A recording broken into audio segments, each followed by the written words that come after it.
going to get married in Gulfport, Mississippi. My dad wasn't feeling well, so my mother decided she couldn't go, and I was working for the Wabash Railroad, and I had a pass to go on the railroad. And I used the pass. I think I would got half fare or something like that. If I'd been with the Wabash Union 5 years, I would have had a full pass. But I had half. How about this for a memory? I had half. I only had to pay half fare. So I went to Gulfport, Mississippi to be best maid at my sister's wedding in the Methodist Church in Gulfport. I met my husband when I got off the bus. He said, "You must be the bride's maid." And we had to go over to the where they got their license. And while they were filling out the paperwork for the license, my husband said, "Would you like a double wedding?" I said, "No, but I would like to know you better." So he insisted that I stay there, and I said, "No, I've got to get back to my job in St. Louis. I can't stay here. I have to give them at least 2 weeks notice before I leave."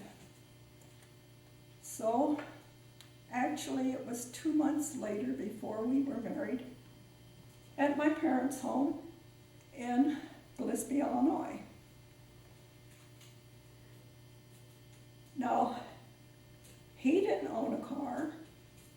I can't drive. And we had enough money between us to buy a second-hand car. So we got the cheapest one we could find, but then we discovered we'd also have to get license and a few other things. So we put it on time payments and kept most of the money in the bank. Mm-hmm. So you started with virtually no money. Well, I had had a couple of showers. The first one at the girls in the office gave me a bathrobe and slippers. The next one was the Scottish Clans Wives Club, and they gave me a linen shower. My sister gave me a trunk to ship my things in that she had, and she didn't have any room for it anymore, I guess. Or anyway, she loaned it to me. And that's your dowry. That was my dowry. Well, I had money in the bank. He had money in the bank. A little. I thought we had enough to. We had over $1,000 between us, which would buy him.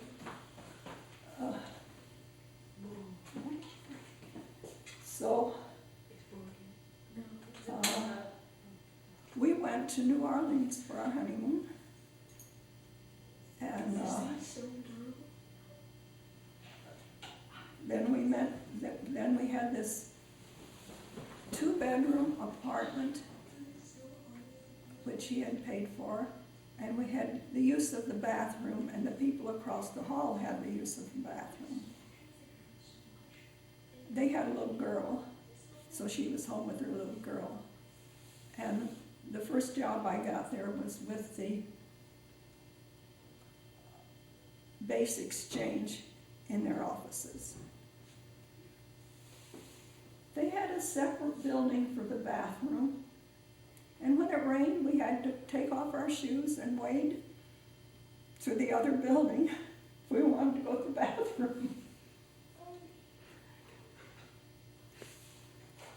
I can't think of anything else right offhand.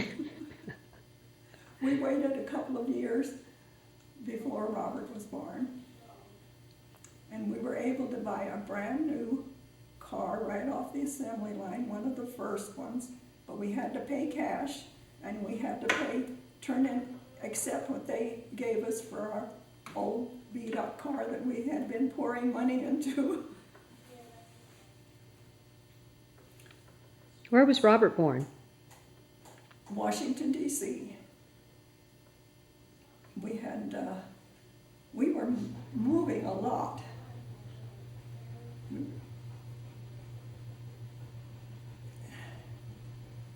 When the war was over, we were allowed to, he was up at the top of the list because he'd had so many years in before to get out.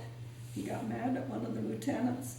First he was going to stay in, then he got mad at the lieutenant, and he said, he's getting out. And we went to Long Beach.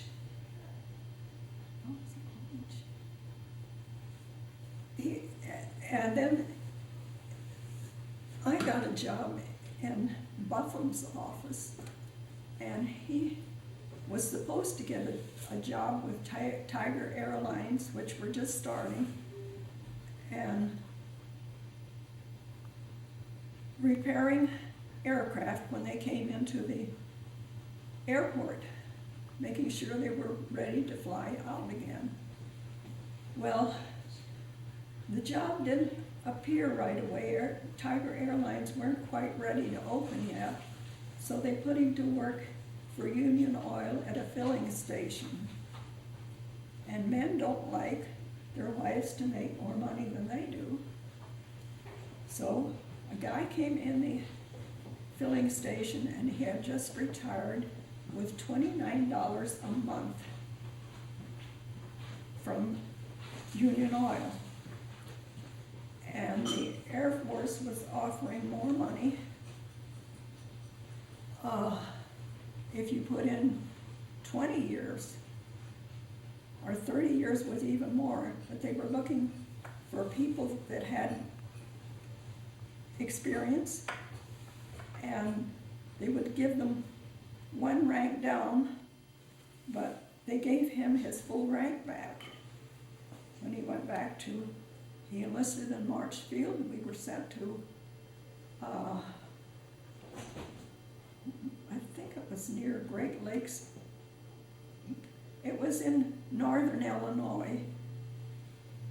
And we got back there, and then they decided he would go to Washington, D.C.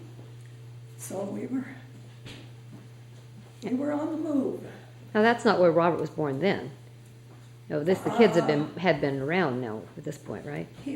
They had an airport outside of Washington, D.C. They had built during the war. So this wasn't where Robert was born after all that. Yeah, we were moved from our first apartment into Washington, D.C. area for base housing, which was, they called it base housing, but it was just thrown up in a hurry. And he was born in the hospital in Washington, D.C. John was born in, we were shipped to Illinois when Robert was a year or so old. Then we were shipped to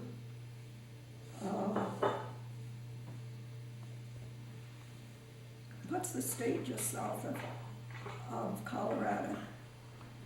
Or it may have been New Mexico? Arizona? It might have been Colorado, southern Colorado. It was below the air base there. He was recruiting. And then we were shipped to, the next place was Great Falls, Montana. And that's where John was born. That's where John was born. And Bob was being